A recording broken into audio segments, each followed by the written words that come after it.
Pronto, por desgracia, muchísimas personas van a descubrir por qué la bolsa y los activos tradicionales no son suficiente. Poseer estos activos no son suficiente para enfrentarte a la siguiente crisis. Hay seis activos que han sido la base de cualquier portfolio en las últimas décadas, de hecho, desde hace siglos. Y estos seis activos se quedan cojos frente a los cambios que estamos a punto de vivir y que, de hecho, ya estamos empezando a experimentar. El inversor tradicional tiene exposición a renta fija, renta variable o crédito, tasas, commodities, bienes raíces y efectivo. ¿Y por qué digo que esta estrategia conservadora no te va a servir? Porque a no ser que hayas estado viviendo debajo de una roca, los momentos que estamos viviendo no son normales, son excepcionales. Y frente a situaciones excepcionales, parte de tu portfolio lo tienes que tener expuesto a inversiones no conservadoras. No estamos viviendo precisamente ahora una situación conservadora, sino que estamos viviendo más bien una situación excepcional. Y tienes que adaptar tu portfolio, tus inversiones, tu patrimonio a esa situación de excepcionalidad. Y sí te vas a encontrar inversores que te dicen que en cada crisis hay una oportunidad, y es cierto, en cada crisis hay oportunidades, soy el primero en explicarlo. Y de hecho es lo que voy a cubrir en este vídeo. Pero mantener tus inversiones en esos seis tipos de activos única exclusivamente puede ser un error que te puede costar muy caro.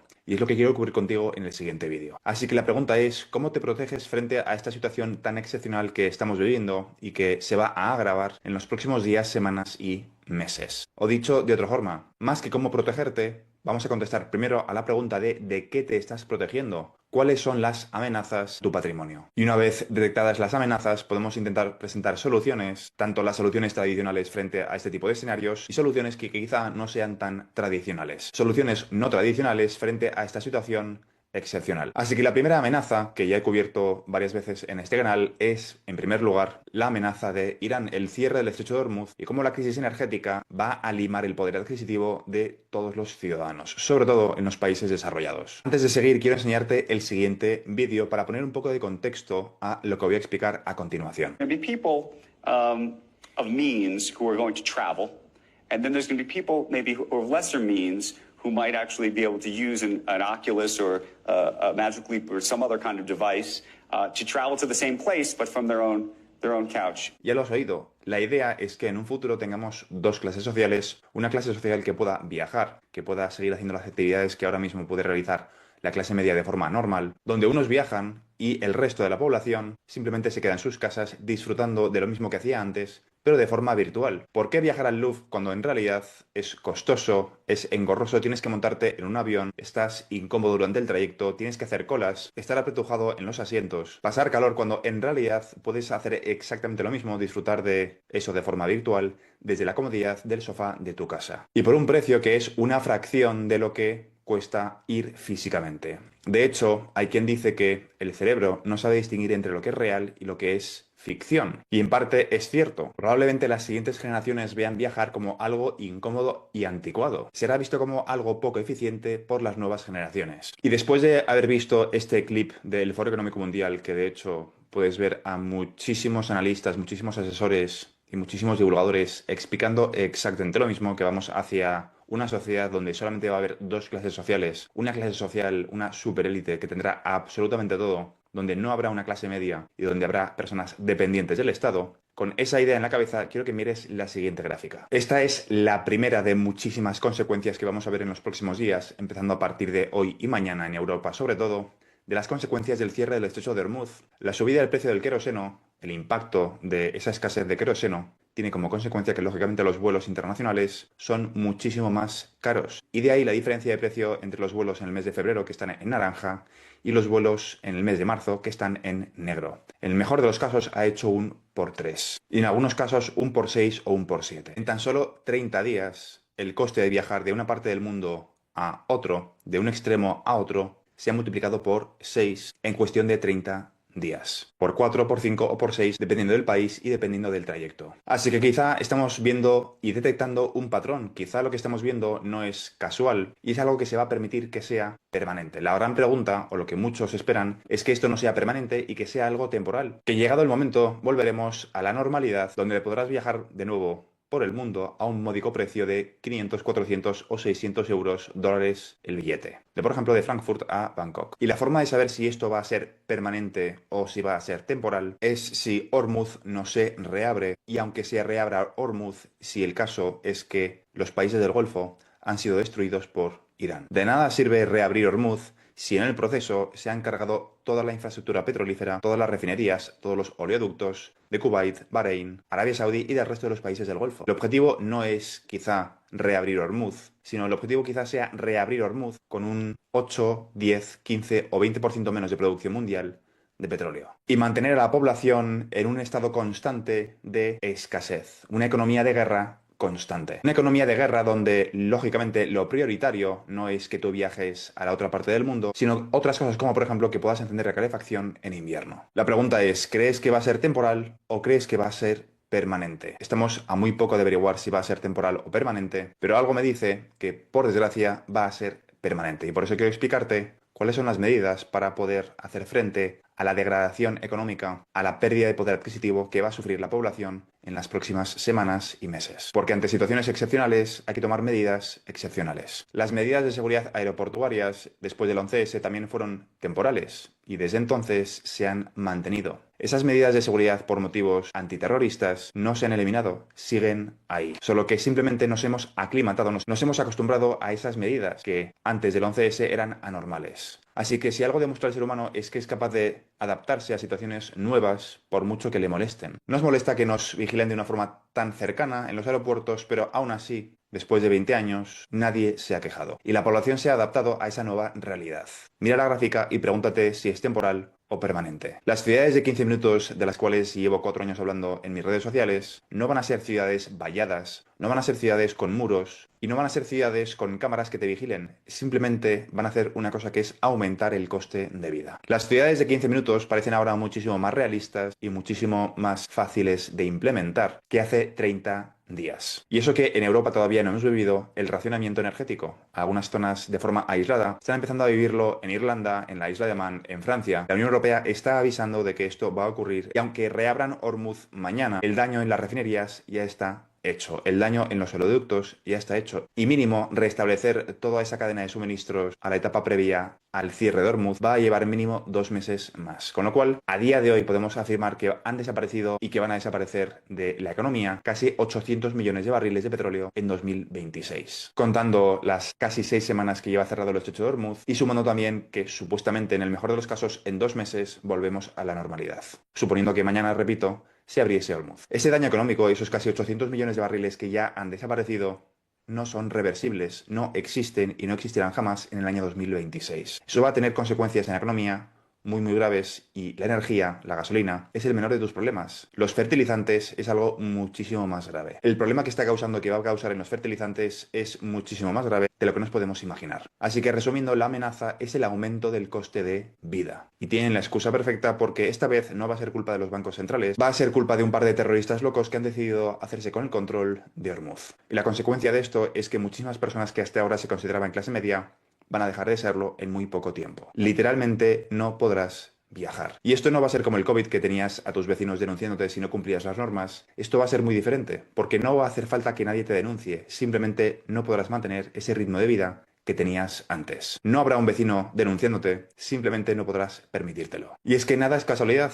porque ¿cuál es la segunda amenaza? La inteligencia artificial. Lo he cubierto muchas veces en mi canal y no voy a extenderme demasiado en este apartado, pero para mí este aumento deliberado del coste de vida está estrechamente relacionado con el lanzamiento en el año 2026-2027 de los agentes de la IA. La IA va a provocar la mayor destrucción de empleo de la historia. Y muchísimos inversores piensan que aparecerán nuevas oportunidades. Y es cierto, aparecerán nuevas oportunidades porque es históricamente lo que ha ocurrido. De hecho, eso es así históricamente hablando. Hace apenas unos siglos, el 98% de la población se dedicaba a la agricultura. Y ahora apenas un 20%, un 25% se dedica al sector primario. El mercado laboral ha cambiado muchísimo y seguirá cambiando, pero el problema es el ritmo de destrucción frente al ritmo de oportunidades. Solo tienes que fijarte en lo que están construyendo. Tiene la misma forma que tú. Y si los objetos que están construyendo, si las máquinas que están construyendo tienen la misma forma que tú, es porque te van a sustituir. El mensaje no puede ser más claro. Tiene forma humanoide, tiene la misma forma que tú, porque va a sustituir a los empleos white y blue collar, tanto trabajos intelectuales como trabajos manuales. La IA es el último invento del ser humano. No voy a volver a repetir todos los argumentos que he explicado en el pasado en este canal de por qué la IA es diferente o es el último invento, por qué el ritmo de destrucción va a ser superior al ritmo de oportunidades. Pero la idea es muy sencilla. En esta nueva economía postcapitalista, el bottleneck, lo que limita el crecimiento, va a ser el ser humano. Y cuando lo que limita el crecimiento del PIB es el propio ser humano, se elimina muy rápido de la ecuación. El freno al avance exponencial de la civilización humana, es el ser humano. Y muchos, por desgracia, están a punto de descubrirlo, pero tarde. Para mí, repito, no es casualidad. Estas dos amenazas están estrechamente relacionadas. Una vez se decide que el ser humano ya no es productivo y que ya no es útil en la sociedad, ¿por qué seguir dándole los derechos que tenía cuando ya no participa en la sociedad desde un punto de vista productivo? Tiene sentido darle la oportunidad al ser humano de viajar, de consumir y decidir qué es lo que quiere hacer, cuando todavía soluciona algo a esta superélite, a esta nueva tecnocracia que está a punto de nacer, a estos nuevos trillonarios que están a punto de nacer a raíz de esta transformación histórica. Así que antes de que ocurra esta destrucción de empleo, los pones a todos en modo supervivencia. Y el que no entienda la transición se va a autoeliminar del juego. Así que ahora que ya he explicado cuáles son las amenazas, cuál es el plan, contestemos a la siguiente pregunta. ¿Cómo te proteges? Y te voy a contestar a esta pregunta con dos formas, la forma tradicional y la forma novedosa. ¿A qué me refiero con la forma tradicional? La forma histórica, los mecanismos tradicionales son tres: tierra, oro y arte. Cada uno protege en distintas áreas. La tierra te da la independencia de, por ejemplo, tener la posibilidad de producir alimentos, de tener control sobre el agua. Y si la tierra que tienes es suficientemente grande, incluso poder producir tus propios alimentos, carne, vacas, gallinas, etc. Y quizá con un poco de suerte incluso poder tener una fuente de energía, cortar leña y muchísimas otras posibilidades que no voy a cubrir en este vídeo sobre las formas de explotar un trozo de tierra. La lógica es muy simple, cuanto más grande, mejor. El arte es la forma de asegurarte de que la riqueza pasa a la siguiente generación. Un cuadro siempre se puede meter en un coche y puedes huir del país cruzando la frontera, o al menos esto era así hasta ahora. Y por último, el oro, que de hecho el oro no es una inversión, es dinero. Históricamente no ha sido una inversión, ha sido un mecanismo de transmisión de valor. Siempre se ha considerado dinero. Han conseguido inculcar a la sociedad la idea de que en realidad lo que es dinero son los euros y los dólares. El oro no ha sido una forma de protección, ha sido históricamente dinero, pero han conseguido eliminar ese concepto de la psique colectiva. Estos son los mecanismos tradicionales para protegerte frente a situaciones excepcionales. Históricamente esto es lo que mejor ha funcionado en situaciones extremas como las que estamos a punto de entrar. Y de hecho algunos han sido visionarios y llevan años acumulando oro, antes lógicamente de que fuese popular y de que llegase a los medios estos últimos meses. Así que volvamos al año 2026 y analicemos lo que está ocurriendo. AGI, ASI, Inteligencia Artificial General, y la superinteligencia, se espera que entre el año 2026, 2027 y 2028 alcancemos esos niveles. Los agentes de ella se esperan en el mercado laboral que se lancen en el año 2026. Este mismo año. Faltan meses para que veamos el impacto real del mercado laboral. Y justo antes de esos acontecimientos se cierra el estrecho de Hormuz y el coste de vida de absolutamente todo el mundo está a punto de entrar a unos niveles que no sabemos a dónde van a llegar. No sabemos dónde está el límite y cómo de extremo va a ser el encarecimiento. Una cosa es bastante evidente y es que la movilidad va a ser muy reducida, sobre todo por los confinamientos energéticos. Así que de nuevo, volvamos al año 2026 y quiero que te imagines un escenario donde el coste de vida te sube un 100% en apenas unos días. Sé que es un extremo, pero quiero que te imagines que eso vuelve a ocurrir no al cabo de unos días, sino al cabo de nuevo de unas semanas. En ese escenario te habrás dado cuenta que la estrategia de conservar o intentar conservar tu patrimonio con la bolsa no habrá dado sus frutos. Habrás estado quizá durante décadas teniendo una estrategia muy conservadora con fondos indexados y de repente, y a una crisis como la que estamos viviendo ahora, la rentabilidad cae por los suelos. Por la sencilla razón de que en el papel sí habrá sido rentable, pero la realidad es que tu coste de vida habrá subido más que las bolsas tradicionales. Históricamente, de los 6 activos que te he nombrado al principio de este vídeo, los bienes raíces y el oro han batido la inflación. El oro y los bienes raíces han mantenido su valor frente a la devaluación fiat. Esto es cierto. Pero la pregunta que desconocemos es si van a mantener ese ritmo frente a la devaluación que vamos a ver los próximos días, en las próximas semanas, con los confinamientos energéticos en Europa, sabiendo que existe la posibilidad muy real de que esa devaluación puede ser permanente. No porque la inflación provenga de los bancos, sino porque en este caso va a venir de una crisis energética. La pregunta es, ¿se mantendrá ese ratio? Y aquí es donde aparece el séptimo sector, el sector de activos digitales.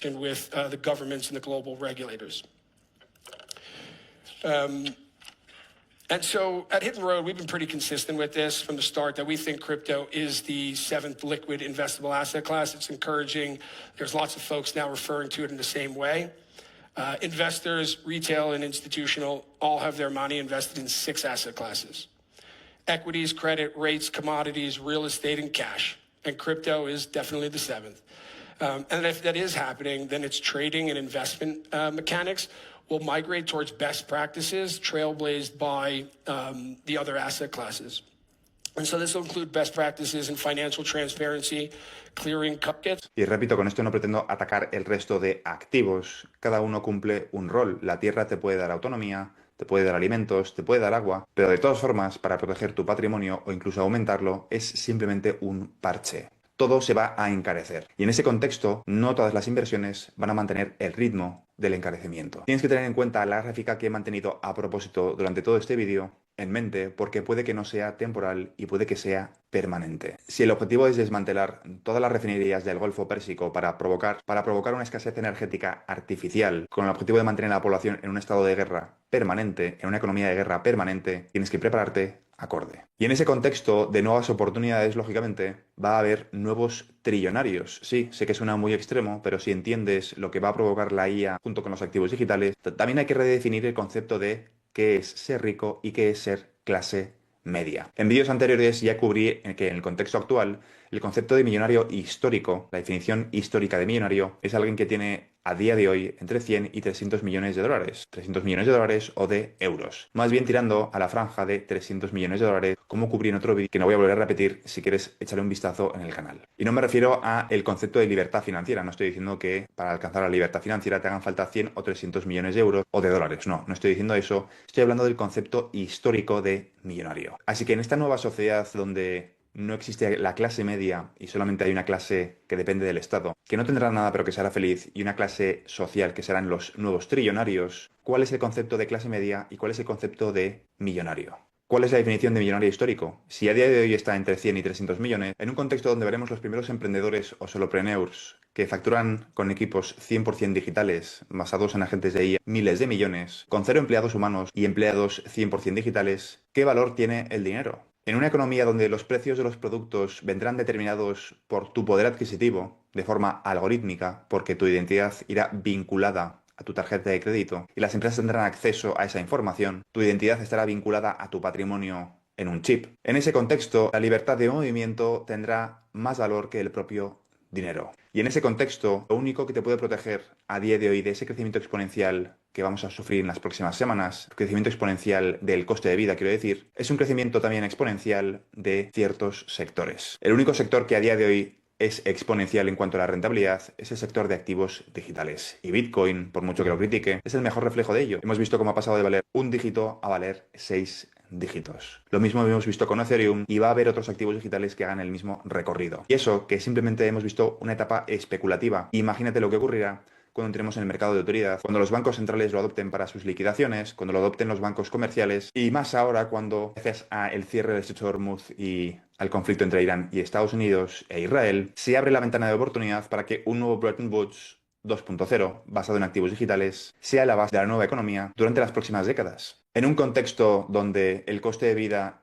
va a hacer un por 2, un por 3 o un por 6, como el coste de estos viajes internacionales, lo único que puede hacer un por 2, un por 3 o un por 6 son los activos digitales. Activos digitales que van a ser adoptados por estados, por bancos comerciales, por bancos centrales, por casas de compensación. Y no me refiero a Bitcoin, me refiero a activos como XRP, que si me sigues sabes perfectamente cuál es el caso de uso, activos como XLM, HBAR, XDC, SHX, IOTA, Algorand, Blur, Velo y un conjunto de activos digitales que ahora mismo se encuentran en una etapa 100% especulativa antes del mercado de utilidad, pero que llegará el día en el que serán adoptados por la banca central, la banca comercial y los estados. Lo único que te va a mantener a flote frente a estos cambios exponenciales que vamos a vivir en la sociedad en los próximos días, semanas y meses es la exponencialidad también de los activos digitales. Lo que te va a proteger frente a los cambios en el mercado laboral es la escasez digital. Lo que estamos viviendo desde principios de 2026 es el fin de los mecanismos basados en la confianza. El equipo de Trump lo anunció en Davos a principios de año. Es el fin de la globalización y de los mecanismos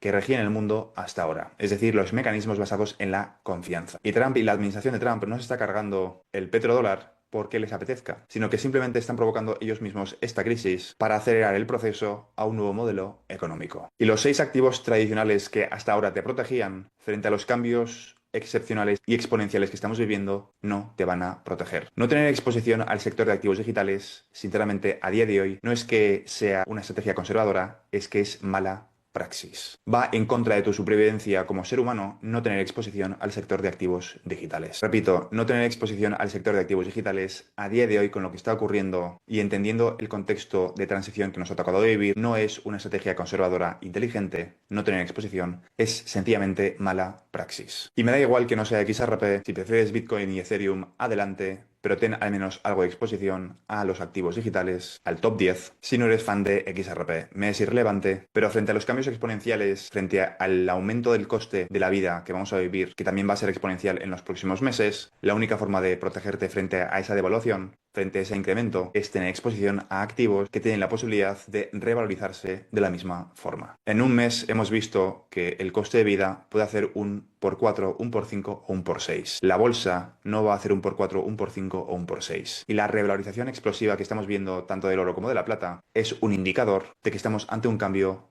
de era. El último indicador de que este cambio de era está aquí ya es la subida del precio del petróleo. Una vez ha subido el precio del petróleo como lo está haciendo ahora, ya se puede afirmar que el consenso internacional se ha roto. Esa subida del precio del petróleo es simplemente un reflejo de la rotura de ese consenso internacional, porque a todos los países les interesa que el precio de la energía sea barato, porque es lo que mantiene la economía en marcha, en movimiento y creciendo. Si te ha gustado este vídeo, considera suscribirte. Te recuerdo que en este canal cubro todo lo relacionado con el sector de activos digitales, en concreto la transición controlada de todo el sistema financiero hacia tecnologías de contabilidad distribuida, es decir, XRP, XLM, XDC, SHX, HBAR y un conjunto de activos digitales que van a cumplir una función complementaria en el futuro sistema financiero basado, entre otras muchísimas cosas, en el estándar ISO 20022. Y todo esto englobado dentro de una transición muchísimo más compleja y profunda que consiste en dejar atrás el capitalismo y comenzar una nueva era postcapitalista, post-IA, post-trabajo, que muchos están bautizando como la singularidad económica, que consiste en el desacople de crecimiento del PIB del mercado laboral.